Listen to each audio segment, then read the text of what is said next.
Recoucou, me revoici, me revoilà. Alors on va changer un petit peu d'atmosphère. Voilà, donc je vous remercie pour vos commentaires. Peut-être que j'ai oublié de répondre à cette personne, donc je verrai ça plus tard. Alors on va se détendre un petit peu si vous le souhaitez. Donc écoutez, installez-vous confortablement, petit thé, petit café, petit chocolat ou autre chose, hein, peu importe, hein. Donc, comme promis, je vous avais dit que j'avais trouvé un documentaire qui était très intéressant, Avatar, l'histoire d'un monde, donc plus sage que le nôtre, voilà. Euh, et je pense que ce serait bien de partager aussi ce, ce documentaire. Donc, je ne vais pas vous le faire visionner parce que ça peut être supprimé, mais je vais vous le faire écouter. En ce qui concerne ce que je vous ai fait comme vidéo, donc tout à l'heure, donc j'ai mangé, il était très très très tard, donc ce soir je mangeais plus tardivement, voilà. Appel, etc., via le titre, ça serait bien de le partager aussi s'il y a des personnes qui peuvent le partager, même sur VK ou ailleurs, voilà, parce que c'est quand même important ce qui se passe donc actuellement sur je bégaye, Tube. Alors j'ai retiré un commentaire parce qu'on a donné le nom de la personne de qui je parlais et j'ai répondu à la personne qui m'a demandé qui était ce personnage et j'ai répondu, c'est noté en dessous, j'ai prévenu la personne, j'ai dit je suis désolé, j'ai été obligé de l'effacer, je ne veux pas avoir de problème. Voilà, donc il faut faire attention à ce qu'on note. Donc j'ai répondu à la personne qui m'a posé la question qui est cette personne, ce personnage au masculin, et j'ai répondu dans la communauté, il faut aller voir plus bas, il y a mon adresse mail, et là je pourrais éventuellement vous répondre, à moins que vous l'avez vu avant. Donc maintenant, on va se détendre, voilà. Donc je vais vous faire écouter donc ce documentaire. Bonne écoute.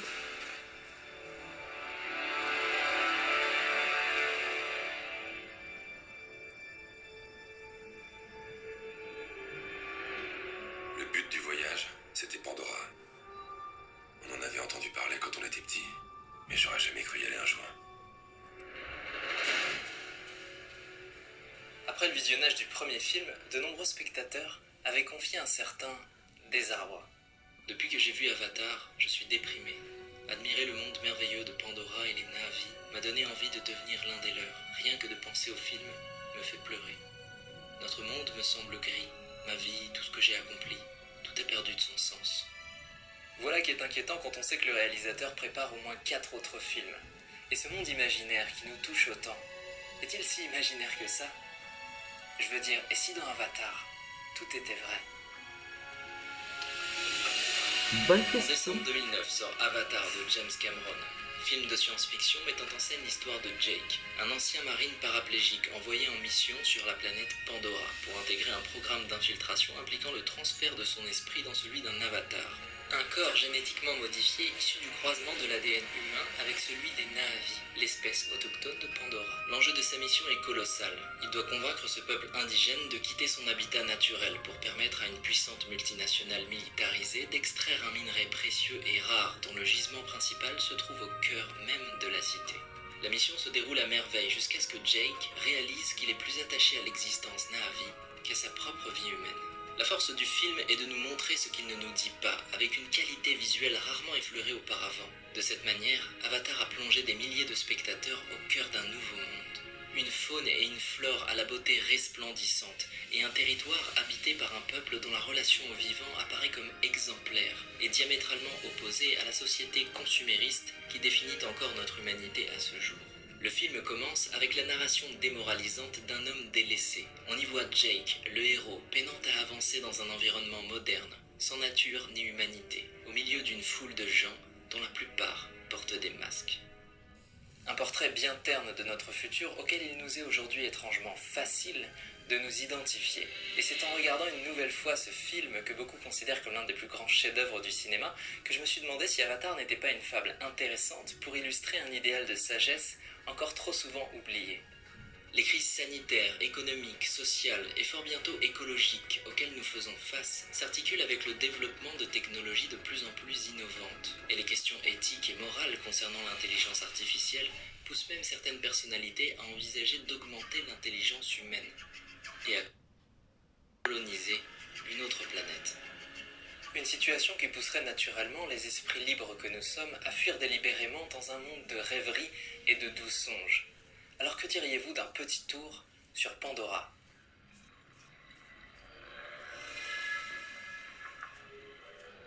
En vérité, Pandora n'est pas vraiment une planète, mais une exolune, satellite d'une géante gazeuse, Polyphème. Une exoplanète qui orbite autour d'une étoile bien réelle et connue, Alpha Centauri A. Située à environ 4,4 années-lumière, c'est l'une des étoiles les plus proches de la Terre, et comptant parmi les 4 plus brillantes du ciel nocturne. Une voisine visible depuis la maison. Polyphème, avec un rayon raisonnablement estimé à 57 000 km et une distance de 268 000 km, apparaît dans le ciel de Pandora avec une dimension de 24 degrés, soit 48 fois plus grande que notre Lune. Un spectacle à vous couper le souffle, de jour comme de nuit.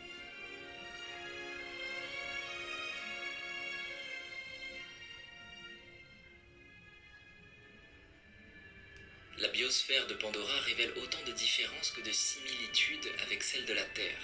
Un équilibre qui alimente à la fois la fascination de l'étrange et l'empathie de la proximité.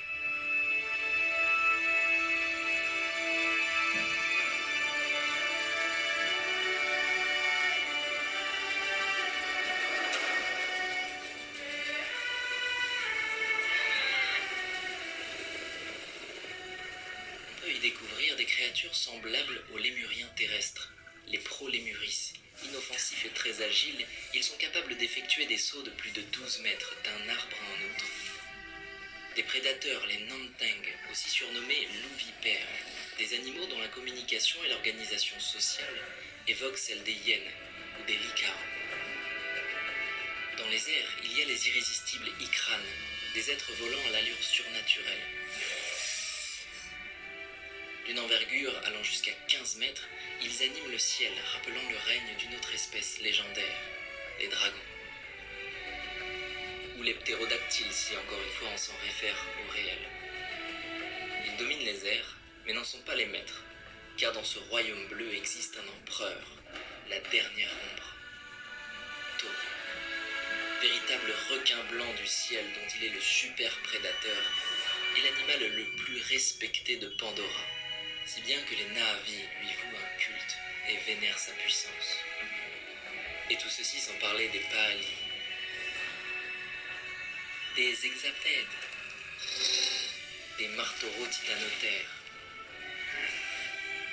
des Tali'Orang, des Thanators ou des merveilleux Kenten.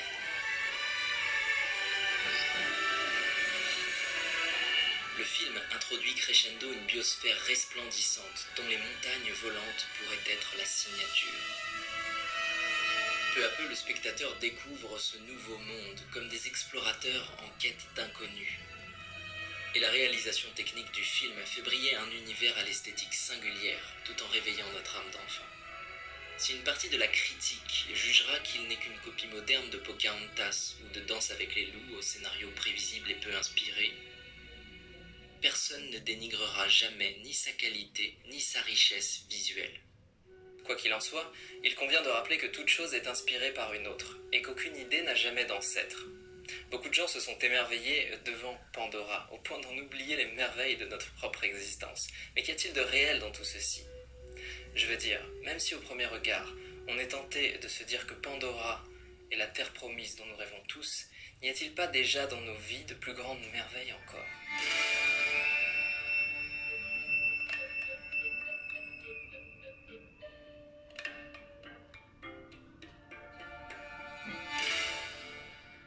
Une courte séquence introduit la découverte d'un signal électrique parcourant le sol de la forêt à travers un vaste réseau de racines. une structure biologique dont la transmission rapide d'informations rappelle celle du cerveau humain. Notre cerveau est architecturé comme un ensemble de tissus nerveux. On y compte entre 86 et 100 milliards de neurones interconnectés. L'information nerveuse transite de neurone en neurone à très haute vitesse. Dans les fibres nerveuses les plus larges, elles circulent jusqu'à 120 mètres par seconde, soit 430 km/h. Une vraie autoroute de l'information, juste derrière notre front. La jungle semble dominer Pandora, et dans cet environnement, les arbres ont une importance capitale. Ils semblent être le cerveau d'un organisme géant, ou un système nerveux global qui traverserait ce nouveau monde en reliant tout. À un peu plus de 4 années-lumière de chez nous, nous découvrons un écosystème où tous les êtres vivent en harmonie, respectent l'équilibre naturel de la vie et considèrent leur terre non pas comme un territoire qu'ils peuvent dominer et dont les ressources sont exploitables, mais comme un organisme vivant à part entière qui les accueille et leur prête la vie.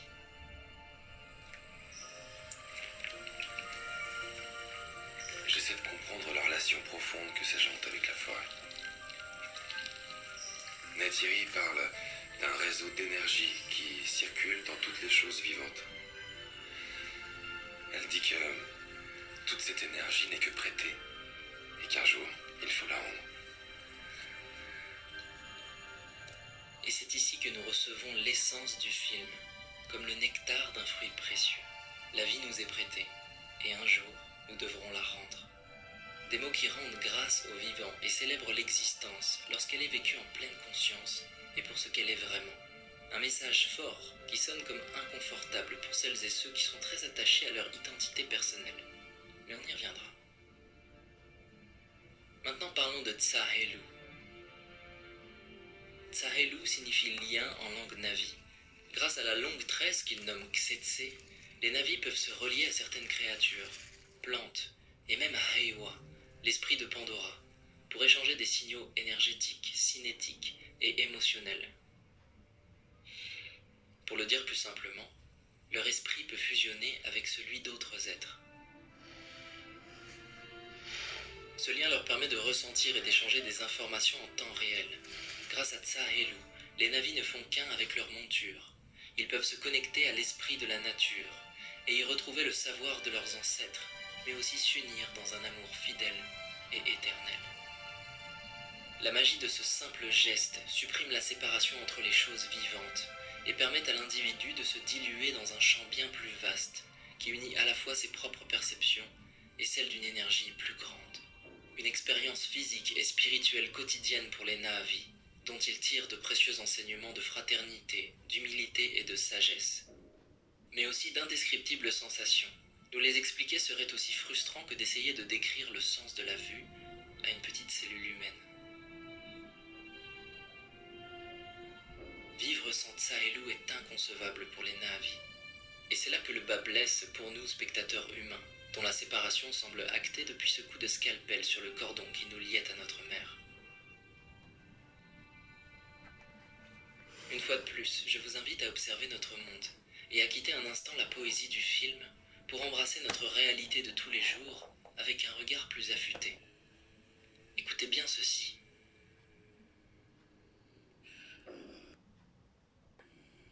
Sur Terre, chaque créature est le château intime de son être. Elle est le centre de son monde et le sanctuaire de sa perception. Chacun de ces êtres est séparé, se sent comme le centre du monde et perçoit le reste comme extérieur à lui-même. Chaque être est composé de plus petites choses qui se ressentent aussi comme le centre du monde. Et chaque chose et chaque regroupement de choses forment un nouveau centre. Si bien que le centre est absolument partout. Et nous les hommes, nous voyons le monde à travers le spectre de notre personnalité. Une identité, une idée de nous-mêmes qui fait de nous des êtres enchaînés à nos propres conditionnements, qui nous empêche de voir l'autre vérité, qui nous empêche de créer le vrai lien, car ce lien existe bel et bien. Et il n'a pas besoin besoin de prendre la forme d'une chevelure indigène pour se manifester à chaque instant. Mais pour en faire l'expérience, il est nécessaire d'aller au fond de soi et de laisser au silence le temps de faire disparaître le moi. Il n'y a pas de moi, tout comme il n'y a pas de en dehors de moi. L'extérieur est un mensonge, la séparation une illusion. Une illusion que les sages, il y a bien longtemps, avaient nommée Maya.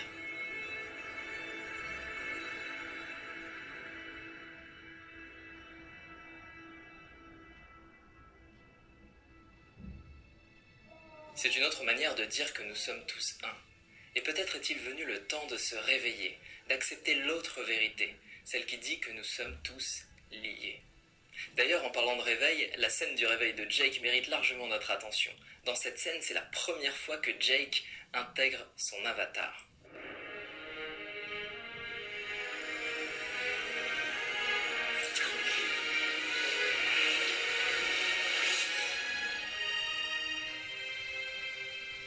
Pour l'équipe du film, cette séquence est la plus importante car elle donne vie au nouveau corps du héros et pose les bases de toute la réalisation technique. Pour James Cameron, aucune fausse note n'est possible. L'avatar doit parfaitement s'intégrer au réel.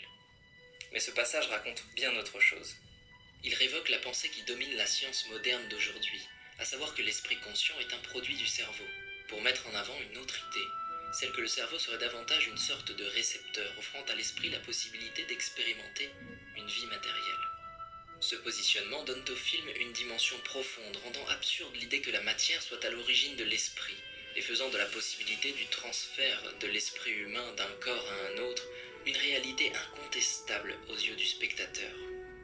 Une théorie aussi fortement mise en avant dans la série Black Mirror qui, elle, s'est rendue très habile dans l'art de flirter avec l'immoralité.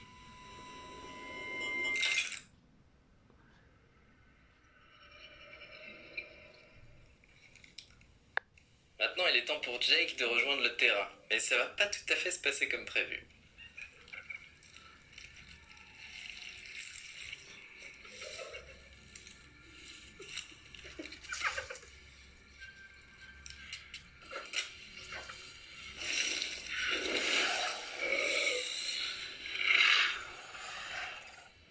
Pendant que ses coéquipiers s'intéressent aux racines des arbres, Jake se laisse distraire.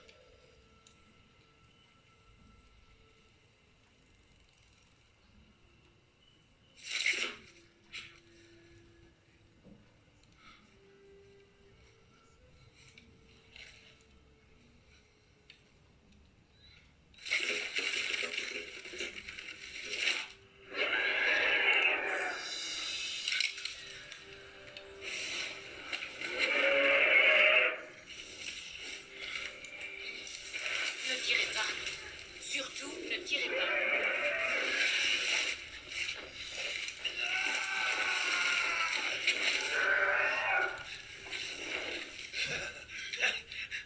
Allez, vas-y.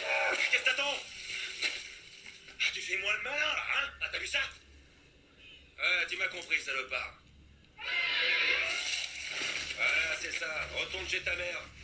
Hein? Et casse-toi, va. T'as rien dans le ventre. T'as qu'à revenir avec les copains, si tu veux. Il est séparé de son équipe à la suite d'une poursuite avec un Thanator. Il parvient à s'échapper in extremis, mais se retrouve seul dans la jungle. C'est alors qu'il croise le chemin d'une autochtone, la belle Neytiri. Elle est loin de se douter que cette rencontre marquera l'avenir d'une empreinte indélébile.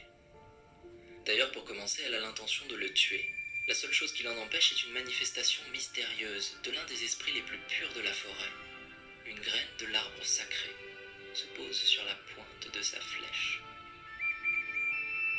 Elle baisse son arme. Plus tard, en pleine nuit, alors que Jake se débat avec une horde de Nantung, les hyènes de Pandora, elle intervient et les tue les unes après les autres pour le sauver.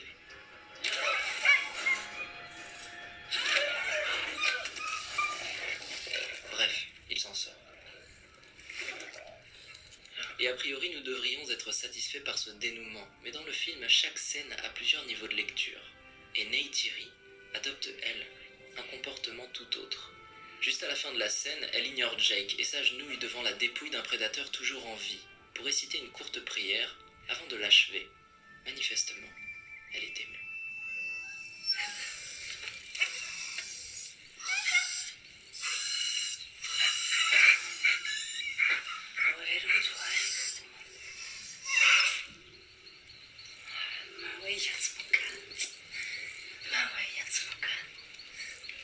Dans le même temps, quelque chose d'étonnant se produit. Jake récupère sa torche dans l'eau et s'aperçoit en se relevant que la forêt brille la nuit. Elle est bioluminescente.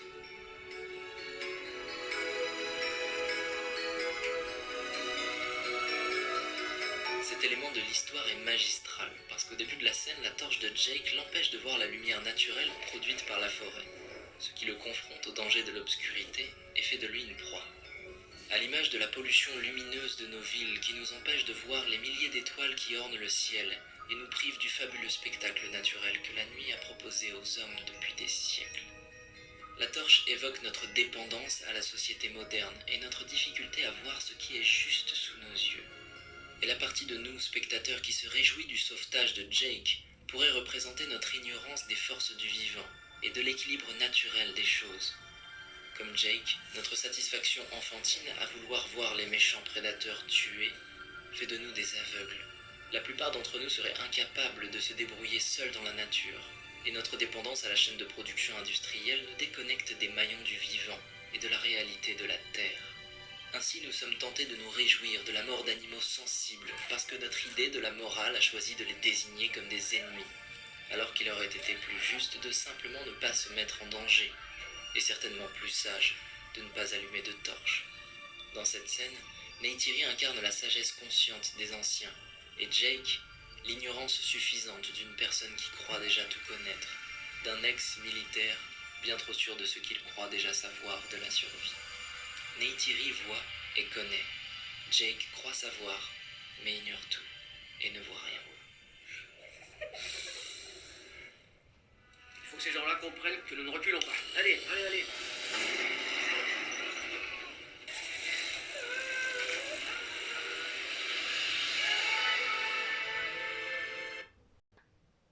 On ne peut pas remplir une coupe qui est déjà pleine.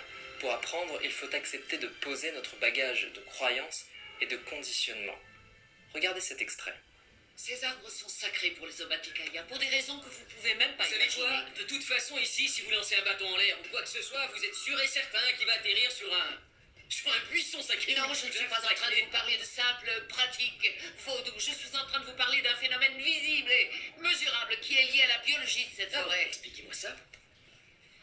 D'après nos observations, il y aurait une espèce de transmission de type électrochimique permettant aux arbres de communiquer entre eux. Ça agirait comme les synapses entre les neurones et chaque arbre a 10 puissance 4 connexions avec les arbres voisins. Et on sait qu'il y a environ 10 puissance 12 arbres sur Pandora. Ce qui est énorme, j'imagine. C'est plus de connexions que dans le cerveau humain. Vous vous rendez compte? C'est comme un réseau d'une dimension phénoménale auquel les navis ont accès et grâce auquel ils peuvent échanger des données, de la mémoire, dans des lieux tels que celui que vous venez de détruire. Oui. Eh ben ça alors, j'ai l'impression que vous n'avez pas fumé que la moquette là-haut, hein. Tout ça pour quelques arbres à la con. Ridicule. C'est ainsi qu'on qualifie ce qu'on ne comprend pas, ce qu'on ne veut pas voir. Une découverte passerait toujours par ces trois phases, ridicule, dangereuse, évidente. Mais les hommes sont venus sur Pandora avec la ferme intention d'éventrer les sols pour prélever l'unobtainium, un minerai qui sur Terre rapportera beaucoup plus qu'une prétendue découverte botanique. Voilà pourquoi on est là, l'unobtainium. Parce que ce petit caillou gris vaut 20 millions de kilos. 20 millions le kilo. Que seriez-vous capable de faire pour cette somme? Vous voyez, dans le monde réel, des gens se battent pour beaucoup moins. Mais avant de juger, il est important de comprendre que l'état de notre conscience collective est corrompu par les systèmes en place. Des systèmes fondamentalement discutables et conçus essentiellement pour maintenir un contrôle et une cohésion de masse. Ils sont pensés pour servir les intérêts des pays et des firmes partout dans le monde. La création de la monnaie sur laquelle est basée toute l'économie mondiale est l'un des cancers qui frappent notre espèce. Une monnaie conceptuelle, digitale ou papier, sans valeur si ce n'est celle de la confiance. Une confiance qu'une crise sanitaire, sociale ou écologique peut largement ébranler. Pourtant, dans notre tête et dans nos vies, l'argent déplace un nuancier considérable d'émotions et de comportements parfois individualistes et autocentrés qui nous éloignent les uns des autres et entretiennent l'idée de la séparation. Ce qui indéniablement conditionne notre manière de communiquer, d'échanger et de percevoir les autres et le monde. Notre société se définit comme une somme d'individus séparés, et ces individus sont faciles à maîtriser tant qu'ils dépendent de la monnaie. Cette monnaie est une fiction, une entité invisible, déconnectée du réel, mais qui pourtant, en arrière-plan, tisse la toile de la majorité de nos interactions et façonne la condition humaine. Alors vous vous doutez bien qu'en découvrant sur Pandora une abondance de ressources monnayables, il sera davantage question d'intérêt financier que d'initiation au subtil et au sacré. Et le plus gros gisement du nobtanium identifié se trouve sous un immense arbre, un arbre qui s'avère être le lieu de résidence du peuple Na'vi, les Omaticaya. Le même peuple qui, ignorant ses intentions initiales, a accueilli Jake et en a fait un membre à part entière. Cet arbre accueille les Omaticaya depuis des temps anciens. Ils y mangent, dorment, dansent et célèbrent leur connexion avec leur divinité Eywa. Un arbre 3 fois plus grand que le plus haut séquoia de notre monde. Un arbre de plus de 1000 ans. Initialement, c'était pour convaincre ces Omaticaya de quitter ces lieux sacrés que Jake avait intégré le programme Avatar. Mais plus tôt dans le film, le colonel Quaritch, avec qui il s'entretenait pour partager les informations récupérées sur le terrain, est tombé sur son journal de bord. Docteur, venez voir ça. Ils ne céderont jamais. Ils n'accepteront rien. Quoi d'ailleurs? De la bière? Des fringues? Rien de ce qu'on a à leur proposer ne les intéresse. La mission pour laquelle on m'a envoyé ici est une perte de temps.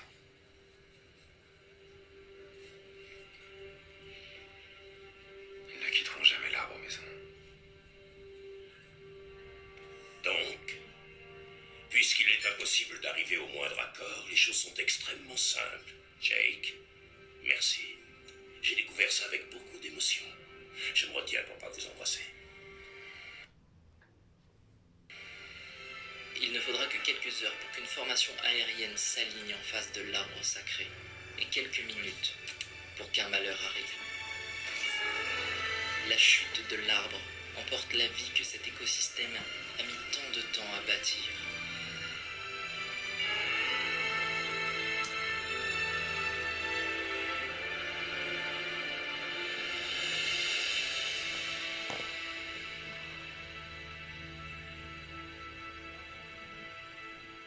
Les faibles perçoivent les échecs avec accablement, là où les forts y voient une opportunité d'apprendre et de faire mieux. Et contrairement à ce qu'on serait tenté de croire, il existe un être faible et un être fort en chacun de nous. Parfois, nous nous accablons de nos échecs, et parfois nous faisons face à la difficulté avec créativité et courage. Retenez bien ceci. Ce qui fera de vous un être fort est simplement votre aptitude à percevoir l'échec comme une étape supplémentaire vers votre réalisation. Et pour mener à bien un projet difficile, vous avez besoin de la meilleure version de vous, pas de la pire.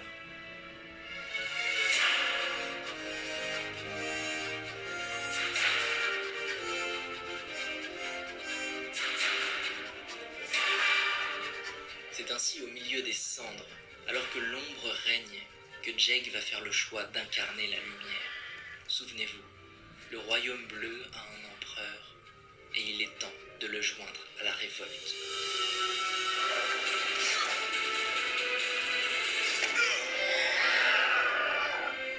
Face à l'adversité, nous avons toujours le choix.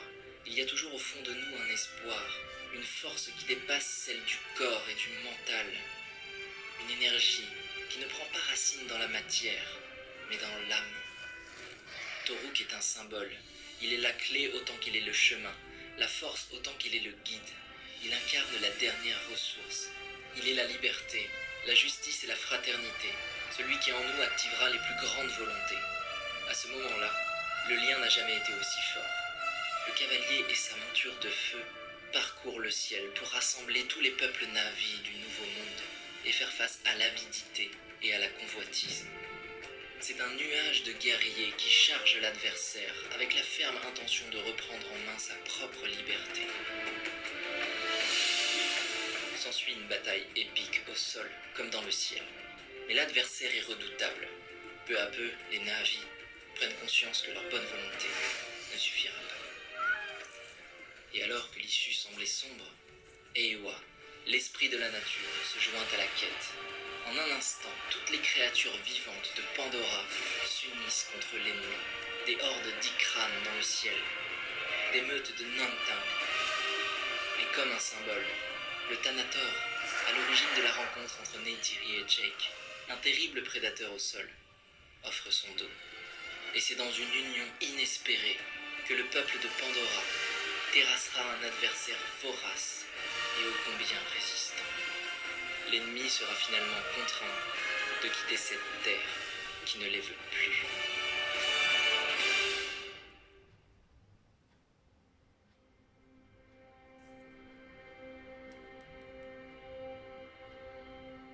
Ce combat se joue aussi chez nous, ici et maintenant. Et il a lieu directement dans le cœur de chacun d'entre nous, contre cette partie de nous qui réclame égoïstement l'attention, convoite avidement une réussite personnelle et s'accroche à l'idée d'avoir toujours un peu plus et un peu mieux que les autres. Cette partie de nous qui se contente de juger le monde comme étant injuste, sans ne jamais prendre en main sa propre vie. Cette partie de nous qui, dans la difficulté et dans la peur, se recroqueville sur elle-même et fuit. Cette partie de nous qui s'échappe face à la vérité et dénonce son propre reflet dans le miroir que sont les autres.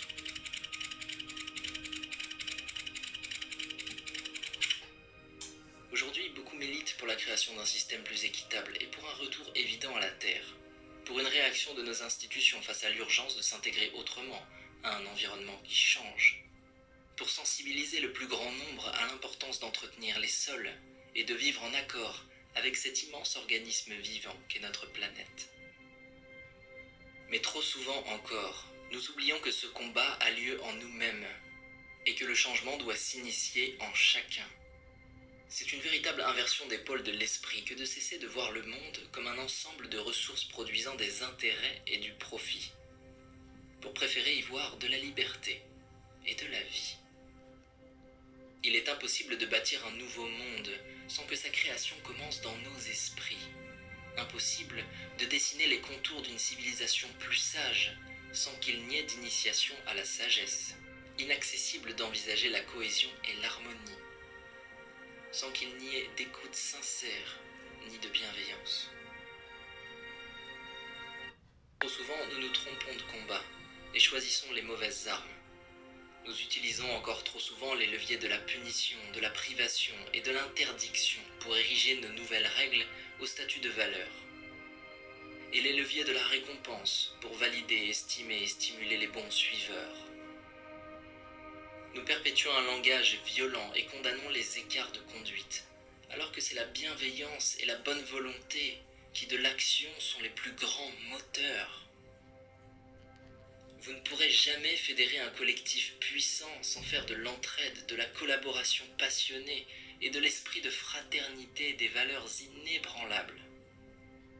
Seul le langage du cœur et la force du lien pourront activer en vous l'être fort pour qu'il règne sur la vallée des ombres et comme Toruk Makto, le chevalier du ciel, anime les foules et stimule une action aussi juste que puissante. La révolution ne pourra avoir lieu que lorsque la dernière ombre, celle de l'avidité, de l'aversion et de l'ignorance, quittera définitivement nos cœurs. Et si le monde sombrait dans l'obscurité, alors choisissez d'incarner la lumière. Vous autorisez un espace de silence, permettre à votre esprit de faire une pause. Et pour continuer dans cette voie d'exploration, je vous recommande de vous abonner au mail de Maya. Eh bien, je ne sais pas ce que vous en pensez de ce documentaire vis-à-vis de ce film qui était magnifique. En l'écoutant encore avec vous, Je pourrais dire qu'il y a des messages dans ce film, hein, que beaucoup de personnes ont vu, Avatar.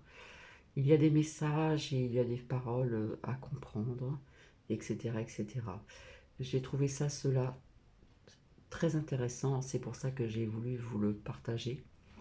Voilà, c'est un partage euh, de l'histoire d'un monde, comment dire, je vois plus clair ce qui fait nuit, plus sage que le nôtre. Voilà. Donc à travers ce film, d'après ce qu'il explique, ce monsieur, euh, pour les personnes qui ont cette conscience éveillée, on va dire, il y a des messages à travers ce film à bien comprendre. Donc, je ne sais pas ce que vous en pensez, mais si vous voulez mettre des commentaires, je vous y invite. J'ai trouvé ça vraiment très très intéressant. Je n'avais jamais vu ce documentaire vis-à-vis de ce film et je suis restée scotchée. Voilà. Donc, si vous comprenez certaines choses de ce que vous avez écouté, il y a des messages à comprendre, des phrases, des mots, etc., etc. Et voilà quoi. Donc, je vous souhaite une agréable soirée. Je vous dis à plus tard. Bisous, je vous embrasse.